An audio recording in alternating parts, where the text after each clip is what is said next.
Edward Brown, host of The Best of Investing, here to remind you to tune in this week on Saturday at 8 p.m. Our guest is going to be Zach Oliva. You're not going to want to miss this show. That's The Best of Investing.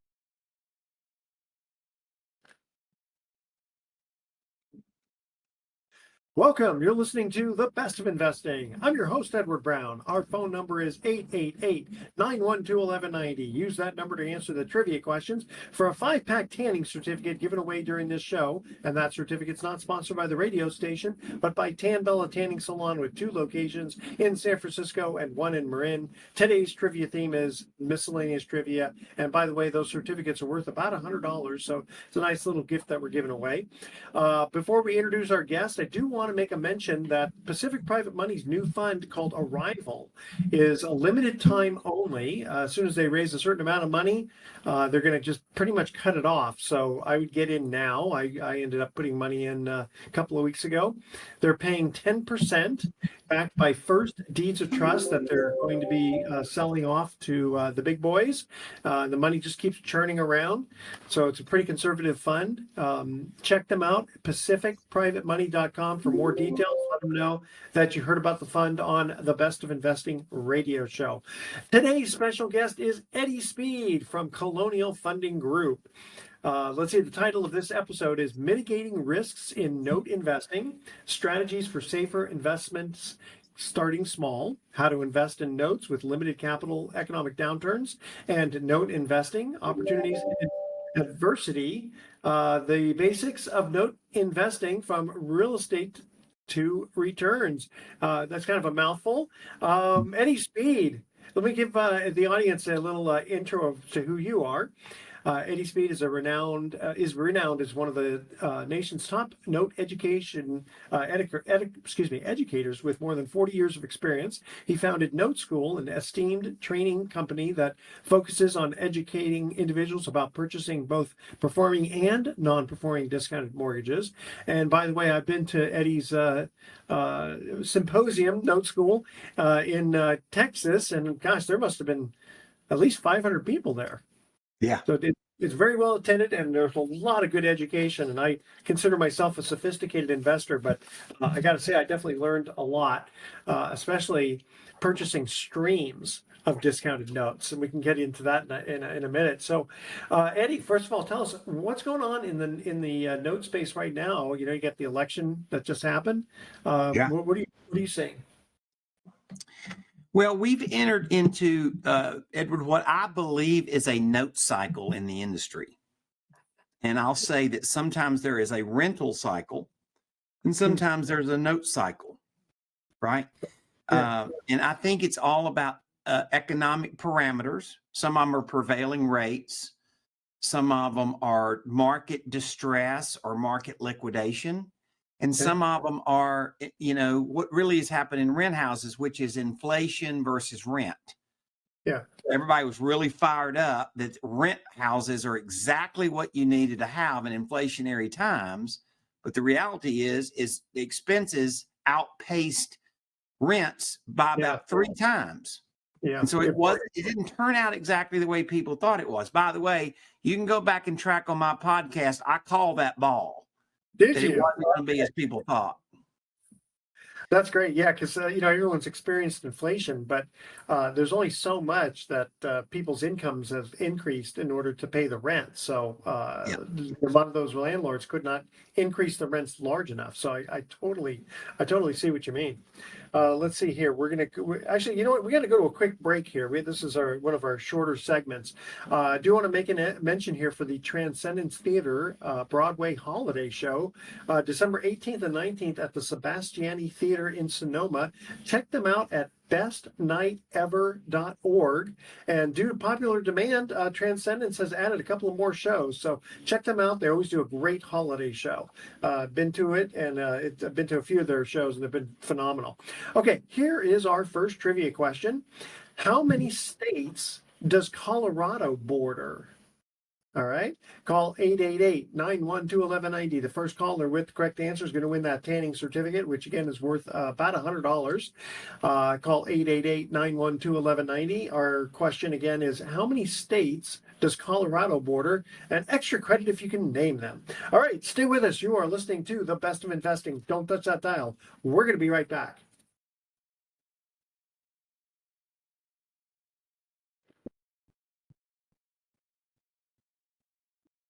Welcome back to The Best of Investing. I'm Edward Brown, your host, along with my special guest, Eddie Speed of Note School. Or actually, that's Note School is part of it, but actually it's Colonial Funding Group is his company. Our first trivia question, how many states does Colorado border? Eddie, what do you think the answer is? I want to say it's 5. Actually, it's 7, because there's a Is it little 7? that goes with Oklahoma. Yeah, So okay. Wyoming, Nebraska, Kansas, Oklahoma, New Mexico, Arizona, and Utah. Kind of a Wow. lot. And I think Tennessee has 8 border states. Well, it's long, it's wide and skinny. White and skinny, exactly. All right. So, Eddie, we've got some questions here. How has your extensive knowledge of note investing shaped your investment strategies over the years?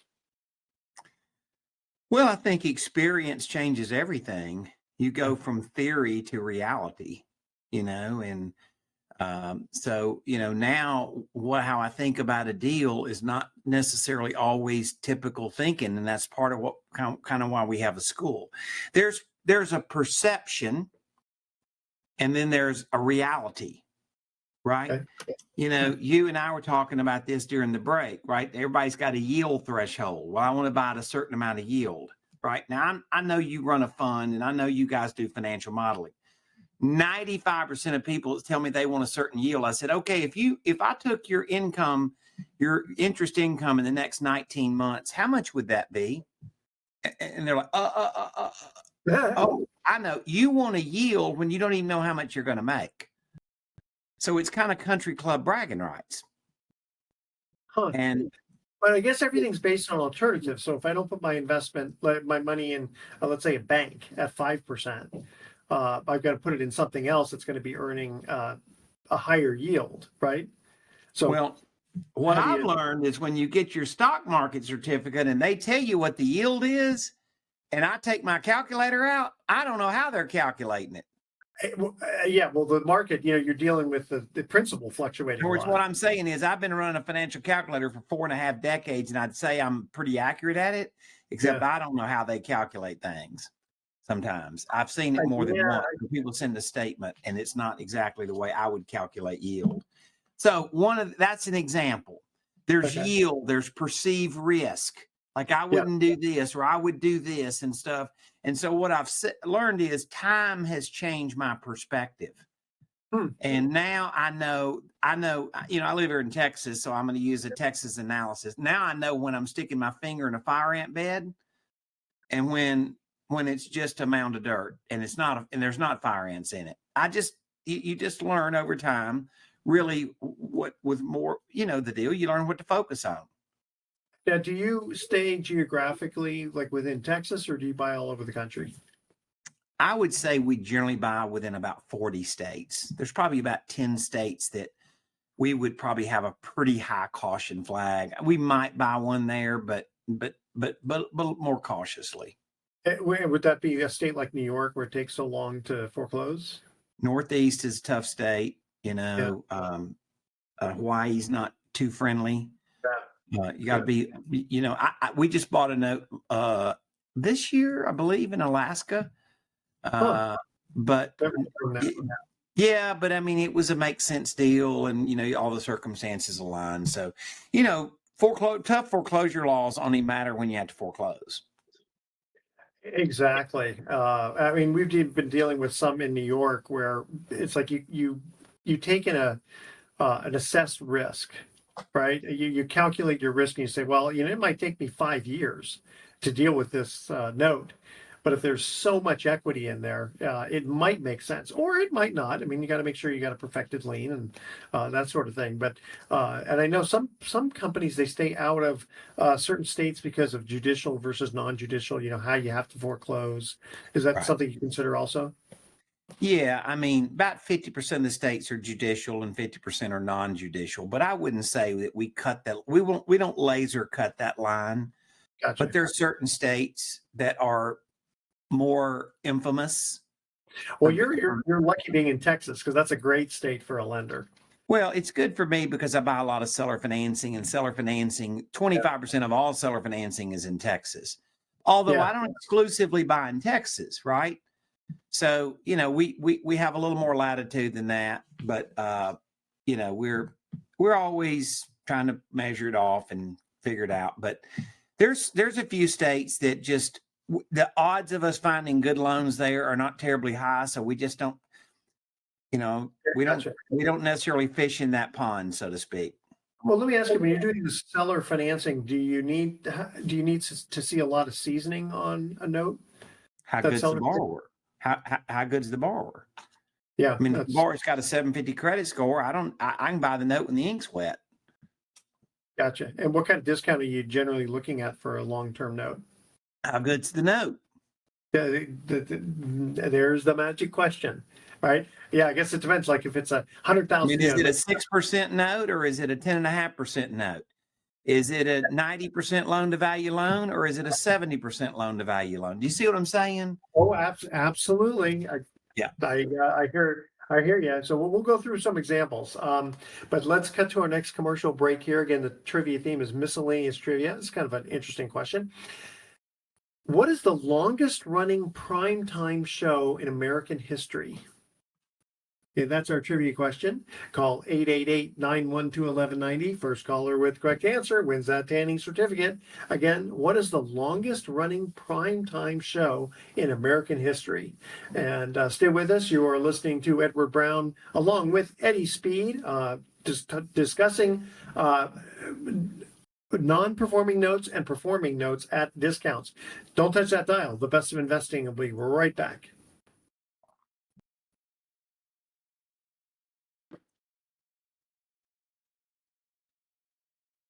Welcome back to the Best of Investing. One more time, I'm Edward Brown, your host, along with Eddie Speed. Second trivia question. What is the longest running primetime show in American history? Me? Yeah, sure. I think it's Days of Our Lives. No, actually, it's The Simpsons. Oh, really? It is. Yeah, they debuted in 1989. Isn't that crazy? Well, Days of Our Lives has been running for like decades, hadn't it? Is it still on though? I thought it. Well, I have no idea. Yeah, no, it's one of those soap operas. I don't watch either one of them, so I can't say. Not if you watch them, you're bad. I'm just saying. Yeah, I hear you. Well, I don't know. I can't remember where I got this trivia question from, so we have to go with what I got here. Yeah, I got it. So can you outline some actionable insights that highlight the advantages of note investing compared to traditional real estate methods? Well, I think I've got a pretty good analogy. You have $250,000 in cash. Okay. Okay. You can't buy a rental property that would cash flow anywhere near anywhere in California that would be close to what you could pick in another state. So I'm going to pick Dallas-Fort Worth, which is a middle of the market in the United States. It's not extreme. Yeah. It's not Toledo, Ohio, but it's not going to be Orange County math either, right? Sure. So you take $250,000. That house is going to rent for $1,800 a month, and you're going to spend half of your income paying expenses. You're going to split the income in half, 50% to expenses, 50% to net income. And you're assuming paying all cash for the house, right? Just for comparison purposes. Yeah. I mean, for this example, okay. So you buy a note, and today that note, that $250,000 will buy you $2,700 in income. That's the average income, over a lot of notes that we'll trade this year of what $250,000 will pay. You could own 55 rental properties for the same work level as owning 1,000 notes. In other words, rent properties take that much more nurturing and care. Yeah. And that's not a scientific number. That's an experience number. That's even better than science, right? Yeah. Plus the headaches of a tenant. Well, that's what I'm saying, right? Yeah. So people buy notes because they get more income and less headaches. It is splitting the difference between a fund and a rental.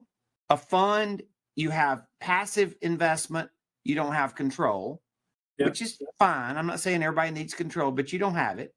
Yeah. Or you can have a rent house and you have all the control you want, you just don't want it. Sure. Yeah. So that's kind of why I say that, we're a tweener. Okay. And now tell us a little bit about Note School, because we want the audience to be able to attend some of your classes. Where you have them, how often, what people can learn by going to them. So Note School is a journey. Like your audience today, I'm going to give them a master class, right? Now there's lots of master classes, and some of them are good, and some of them are real master classes, or some of them are not so much. Yeah. This is a master class that I believe is a legitimate master class. It's about 2 hours, and we go through a lot of financial modeling, which you've seen us do, so we're pretty good at it, right? Very good. And that's what we show people. So we show people what's possible. What does a real note look like? What does the math look like? What does that look like? And then once you do that, then when you attend the master class, we're going to give you a good amount of leave behind materials, books and flow charts and some financial modeling spreadsheets and stuff, so that you can look at and test some of the things that we taught in the master class. And then if somebody wants to progress with that and they want to come to a 3-day class, then we'll have information about it and what that looks like. So we do have some every year that are 3-day classes. We have options where we have virtual or we have live. Live is better, but sometimes people just absolutely can't travel. That's the reality of it. It's better to come live, but what do I do if somebody says, I can't come, I've got to take care of somebody or whatever? Okay, well then we still leave that virtual option open. And, and then that's kind of how it works. I mean, it's just we're showing somebody continually at a deeper level. We spider out the information depending on what level they're at. I don't like for people to jump the fence, right? Okay.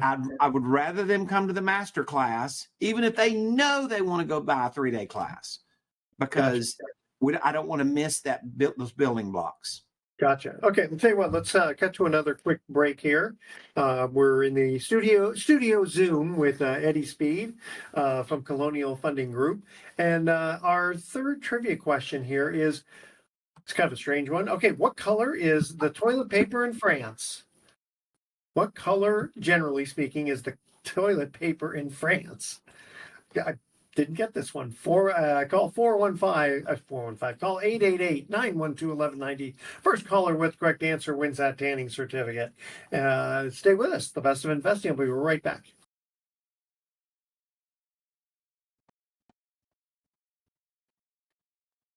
Welcome back to the Best of Investing. I'm Edward Brown along with Eddie Speed. Our third trivia question was, what color is the toilet paper in France? I was thinking about that. The only ridiculous thing I could think is pink, because what? That's correct. It is pink.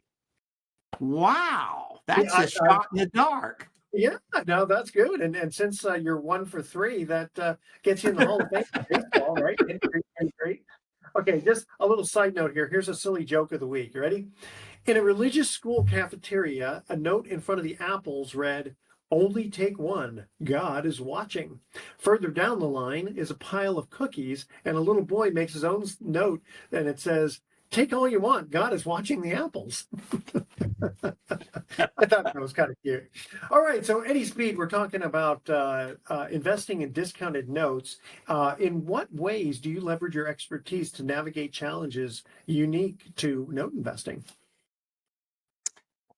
I would say that if I'm known for one thing in the seller finance note buying business, and that is most real estate investors that operate at a higher level probably know my name, right? Yeah. Because I'm involved in so many masterminds and I've been doing it for so many decades. And I basically say, I want to show you how to make better notes. So I take them through a sequence of manufacturing the best notes. Okay, could you, for the audience who may not be familiar with the seller finance note, can you Yep. give us an example? So the seller of the property is the seller and the bank. So he's the mortgage company as well as the seller of the property. But how do you be the mortgage company? In other words, what's a reasonable down payment? What kind of credit standard is acceptable? What kind of interest rate do you do? How long should you amortize it over? So those are the things that I help them with a recipe of how to do it. How should your documents look? How do you pick a servicer? How do you pick somebody that's going to be an underwriter if you want to send them to have them third party underwritten? And so I give them the whole kind of blueprint to make that work. Gotcha. That Hey, helps people create good notes that I can then buy. so let's get into, just for the audience who may not even be familiar with this type of transaction. Can you explain how the note gets created? So, I mean, I know about it, but I thought maybe you so want the property sells for $300,000, right? I'm just picking a number. Yeah, I Right? know. You're in a market that may be 600, but the property sells for 300,000. The buyer pays 20% down, so he pays 60,000 down. That Correct. means there's $240,000 missing money. No, it's Correct. not. The seller was the bank. So the seller carries it at 10% interest payable over 30 years. Yeah. So for those buyers who generally can't qualify for getting a bank loan, because if they could, they would go to the bank. Underwriting is the problem. Mortgage banking's underwriting is rigid. Okay. So the Mortgage Banker Association has a grid called the Mortgage Credit Availability Index. Before the virus, it was at 185. Today it is at 100. It is as low as it was since 2010.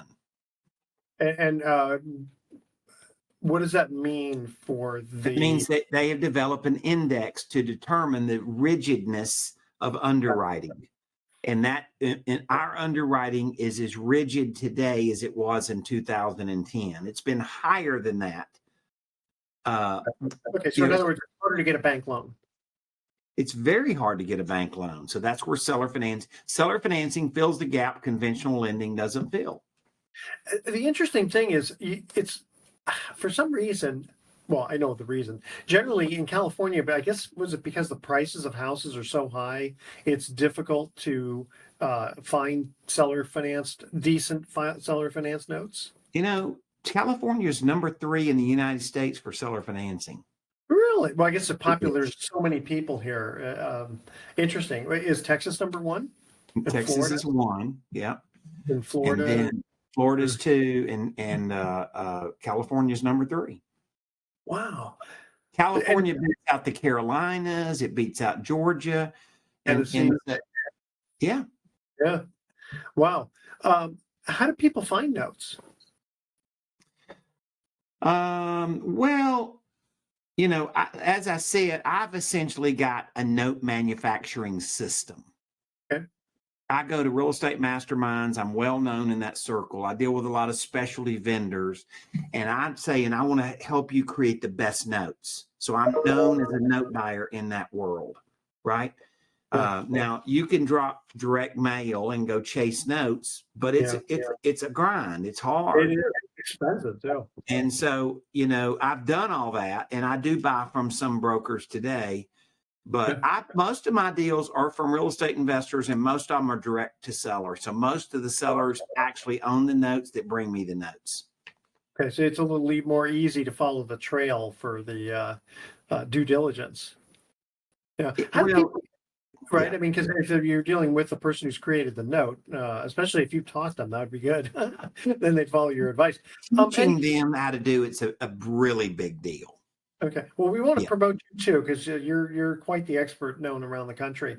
How do people get a hold of you? Well, I want to offer them this master class, and it's going to talk about note investing and really just give a whole waterfall of what that looks like. So it's going to be noteschool.com.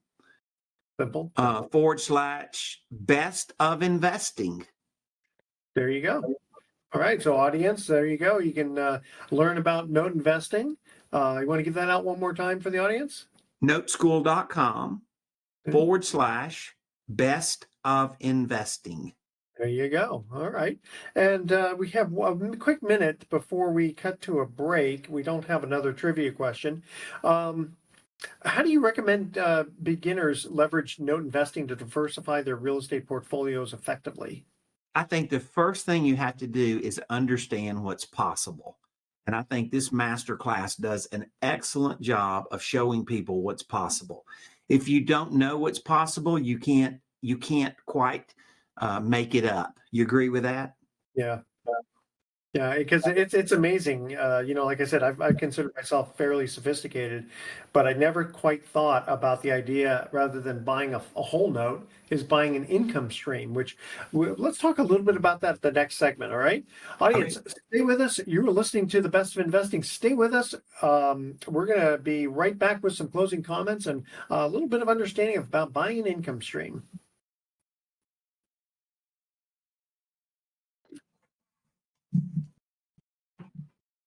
Welcome back to the Best of Investing. Last time for today, I'm Edward Brown, your host, along with my special guest, Eddie Speed. So, Eddie, we teased the audience a little bit about buying an income stream. Can you give us an example of how something like that would work? So let's just say that you had a 30-year note, Edward. You were collecting payments over a 30-year period of time, and I came to you and I said, "Look, Edward, let me just buy a third of the payments. Let me just go buy the first 10 years of the note." Okay. And you said, "Okay, what would you pay?" Well, what if I would pay you 50 or 60% of the note amount just to get the first third worth of payments? Oh, and by the way, I'm buying primarily interest, which means when I reassign the note to you, the principal amount is only reduced about 10 or 15%. So you're still going to be owed the same principal plus interest. Now, I did get the payments up front, so I got the best payments because I got the next payments, right? Yeah. But I also bought the most taxable part of the note because I bought the interest payments. And so when you sell the note, it's going to be an asset sale, and your accountant's going to go, "Well, we're going to take your basis in the note basis." All of a sudden, you're going to figure out that you're going to be taxed 20% of what you would have been taxed if you'd have kept the payments. So now you figure out selling a partial is kind of a tax hack. Yeah.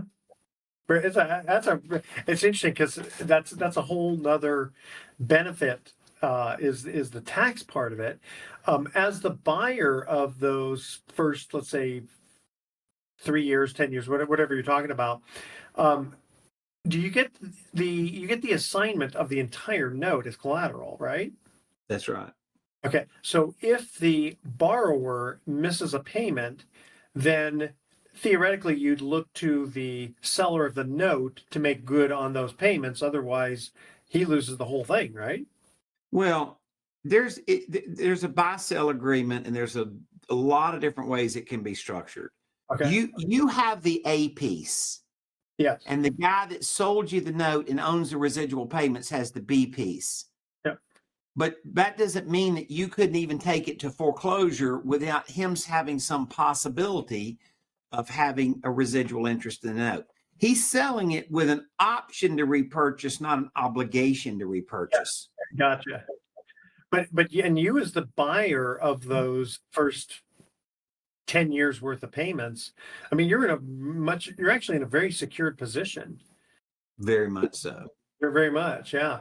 Is there any rule of thumb as to an interest rate that a buyer would look to if it's a 5 years worth of payments or 10 years worth of, again, I know it depends on the loan to value, et cetera, but is there any kind So of an investor in our bucket today that comes through note school, and we help them invest in notes, they're probably going to get notes as low as a yield as low as 9% to yields as high as, say, 11%. So they're going to circle right around that low double digit number is kind of where they're going to land. And if I'm not mistaken, what a lot of times happens is the borrower on that note, the owner of the note who sold 10 years worth of payments, a lot of times they'll come back and they'll sell the rest of the payments, won't they? The note seller, they'll sell you the residual interest in the note. That's correct. Yeah, it's kind of interesting. So, as long as you're getting those payments, I mean, that's a pretty good way to go. I like that very much. All right. And you ready for our thoughts for the day here? Here we go. Yeah, sure. Why do they call it a TV set when there's only one? Okay. And why does caregiver and caretaker mean the same thing? One's a gift, it's kind of along the same lines. All right, Eddie Speed, thank you again for joining us and educating our audience on note investing. Again, give out your information one more time. Yeah, so if you want to come to the master class about note investing, it's going to be noteschool.com/best of investing. Okay, very good. They can just go ahead and sign up. Audience, thank you very much for staying with us. Tune in next week to the Best of Investing. We're going to be giving away more free prizes for answering trivia questions. Thanks for listening. On behalf of our team, I'm Edward Brown, wishing you the best of investing. So long.